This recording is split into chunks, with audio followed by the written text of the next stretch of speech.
Hi எல்லோருக்கும் வணக்கம். Bigg Boss season 8 Tamil. So இந்த வீடியோவில் நம்ம எவிக்ஷன் ப்ராசஸ் பற்றி தான் வந்து டிஸ்கஸ் பண்ண போகிறோம். ஸோ வீடியோக்குள்ள போகிறதுக்கு முன்னாடி நம்ம சேனல் நீங்கள் புதுசாக இருந்தீங்கன்னா கண்டிப்பாக சப்ஸ்கிரைப் பண்ணிக்கோங்க. வீடியோ மறக்காமல் ஒரு லைக் பண்ணிக்கோங்க. இப்போ நம்ம வீடியோக்குள்ளே போகலாம். ஸோ பிக் பாஸில் வந்து பார்த்தீங்க அப்படின்னா வேற லெவலில் எவிக்ஷன் ப்ராசஸ் வந்து இன்னைக்கு ஆரம்பிச்சிருக்கு அப்படிங்கிறது தான்.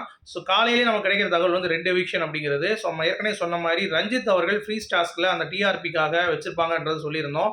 ஸோ அது மாதிரியே வந்து ரஞ்சித் இல்லை அப்படின்ற மாதிரி தான் நமக்கு வந்து முதல் கட்ட ஒரு விசாரணையில நம்ம வந்து பார்த்தோம். செக் பண்ணி பார்த்தோம். எல்லாமே வந்து கேட்டோம். எல்லாத்தையும் வந்து கடும் வாக்குவாதம் கூட நம்ம போட்டுட்டு இருந்தோம். ஏன்டா அது ரஞ்சித் தூக்க மாட்றாங்க அப்படின்ட்டு. அது மெயினாவே வந்து இவ்வளோ நாள் வச்சிருந்த ரஞ்சித் ஃப்ரீ டாஸ்க் யூஸ் பண்ணாம எப்படி தூக்கி போடுவாங்க? அது ஒரு ட்ரம்ப் கார்டு தானே அப்படின்ற மாரி. ஸோ ரயான் வந்து பெரிய பங்களிப்பு இல்ல. அது சௌந்தர்யா அண்ட் ஜாக்லினோட கேம் தான் பாதிக்குதுன்றதுக்காக ரயான் ஒண்ணு வந்து கண்டிப்பா எடுப்பானுங்க அப்படின்ற மாரி ஒரு ஃபீல் ஆகுது. அது என்எஃப்பி பாஸ்லாம் இனிமேல் கிடையாதுன்றார்ல. ஸோ வெயிட் பண்ணிட்டு இனிமேல் கிடையாதுன்றவாரு நினைக்கிறேன். ஏன்னா இந்த வாரம் அது கிடையாது. ஸோ அதனால ரயான் வந்து கன்ஃபார்ம் 1.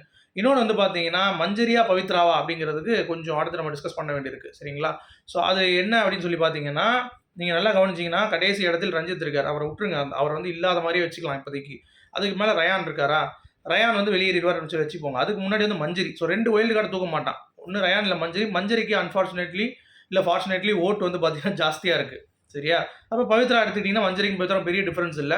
பவித்ராவுடைய கேம் வந்து பார்த்தீங்கன்னா, எப்படியும் வந்து எடுத்துட்டு போய் அவங்க வந்து திருப்பியும் அந்த குரூஷியல் டைம்ல நிப்பாட்டி கொண்டு வரதுக்கு சரியா அவங்கள தூக்கிட்டாங்க அப்படின்னா மஞ்சரிக்கு ஒரு வாய்ப்பு கொடுத்த மாதிரி இருக்கும். அடுத்த வாரம் மஞ்சரி ரஞ்சித்தையும் தூக்கிடுவாங்க டபுள் எவிக்ஷன்ல. ஸோ பக்காவா இருக்கும். ஏன்னா எல்லாத்தையும் தூக்கிட்டு போகணும். அன்ஷிதா தூக்கலாம்னு பார்த்தாங்க. பட் அன்ஷிதா வந்து பார்த்தீங்கன்னா கடைசி நேரங்களில் அவங்க ஃபயரா விளையாண்டு ஸ்மாக்லாம் போட்டு கிட்டத்தட்ட கிரிட்டு மேலே வந்துட்டாங்க. கிட்டத்தட்ட தீபக்கு தாண்டி போயிட்டாங்க அன்ஷிதா அப்படிங்கிறத பார்க்க முடியுது. அதனால அன்ஷிதா வந்து சேஃப் ஆயிட்டாங்க. ஸோ இப்போ இருக்கிற கன்சிடரேஷன்ல பவித்ரா கன்ஃபார்மா வெளியேறிடுவாங்க அப்படின்ற மாதிரி தான் எனக்கு ஒரு ஃபீல் ஆகுது. So Pavithra and Rayan. So ரயானுக்கு வந்து அந்த என்எஃப்பி பாஸ் வந்து பார்த்தீங்கன்னா கேன்சல் ஆயிரும் அப்படிங்கிறது தான். ஸோ ரஞ்சித் வந்து ஃப்ரீ டாஸ்க் வச்சுட்டு அனுப்புவாங்க அப்படின்ற மாதிரி தோணுது. இன்னொன்று வந்து என்னன்னா, ஒரு விஷயம் சொல்லி சில பேர் சொல்றாங்க அப்படின்ற மாதிரி தகவல் வருது. ஆனால் எனக்கு தெரிஞ்ச வரைக்கும் 2 இருக்கும். நான் ஏன் சொல்றேன் அப்படின்னா, ஃப்ரீ டாஸ்க்ல வந்து இது வரைக்கும் மேக்ஸிமம் மெம்பர்ஸ் வந்து பார்த்தீங்கன்னா மொத்தம் 11 பேர். இப்போ வீட்டில் இருக்கிறது 13 பேர். ஸோ 2 பேரை நீங்கள் தூக்குனாலும் 11 தான் வரும். ஸோ ஒருத்தன் தூக்கினா 12 பேர் வரும். 12 பேர்னா 4 ஃபேமிலியை நீங்கள் வச்சா கூட 3, 4 நாள் வந்து கூட்டம் கதகதன்னு ஆயிரும்.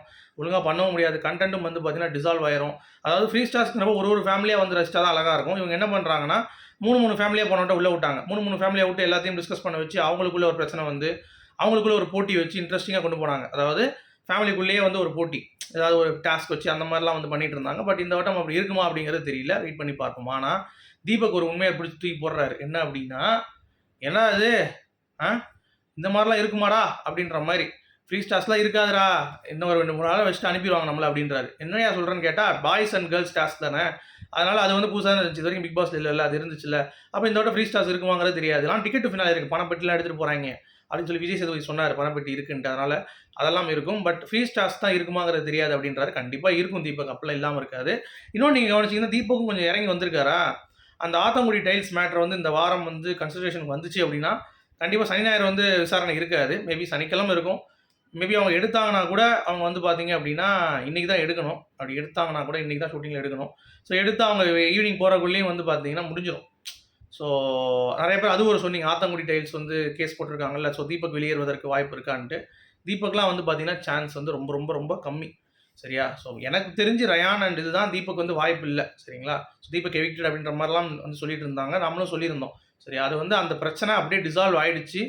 மேபி அது வந்து நடுவில் ஏதாவது வந்துச்சுன்னா அவர் மிட் வீக்கில் தூக்கிட்டு கூட பண்ணிடுவாங்களே தவிர சாட்டர்டே சண்டே நீங்கள் எடுத்துகிட்டு போனாலும் கோர்ட்டில் ப்ரெசென்ட் பண்ண முடியாது. ஏன்னா சாட்டர்டே நைட் ஆயிரும் முடிக்கிறதுக்கு ஷூட்டிங். அதை எடுத்தாலும் கூட அது பண்ண முடியாது அப்படின்றதுனால அவர் வாய்ப்பு மிக மிக கம்மி. ஸோ அப்படி இருக்கும் பட்சத்தில் கண்டிப்பாக அதுதான். அஃபீஷியலில் ஃபஸ்ட் இருக்கிறது வந்து பார்த்தீங்கன்னா முத்துக்குமரன், அஃபீஷியலில் ராணவ் செகண்ட், தேர்ட் வந்து ஜாக்லின், ஃபோர்த் தான் சௌந்தர்யா, ஃபிஃப்த் அருண் அப்படின்றது தெரியுது. அதுக்கு அன்ஷிதா அடுத்து தீபக் அடுத்து பவித்ரா. ஸோ பவித்ராவுக்கு அடுத்து வந்து பார்த்தீங்கன்னா மஞ்சரி, ரயான், ரஞ்சித். ஸோ அடுத்த வாரம் மேபி வேறு மாதிரி இருக்கலாம் அப்படிங்கிறது எனக்கு தோணுது. பட் பவித்ரா திடீர்னு ஏன் இவ்வளோ தூரம் இறக்குனாங்கிறது தான் எனக்கு கேள்வி. தீபக்லாம் முன்னாடி இருந்தாங்க. திடீர்னு இறக்குறப்ப கொஞ்சம் டவுட் வருது. மேபி பவித்ராவாக இருக்கலாம் அப்படிங்கிறது. ஸோ உங்களுடைய கருத்து என்ன அப்படிங்கிறத சொல்லுங்கள். 10 மணிக்கு ஒரு வீடியோ வரும். அதில் வந்து கார்டு எடுத்துருவாங்க. முதல் கார்டு அது யார் அப்படிங்கிறத நம்ம வந்து கண்டிப்பாக சொல்லிடலாம். ஸோ மீண்டும் சந்திப்போம். Thank you guys. Good bye.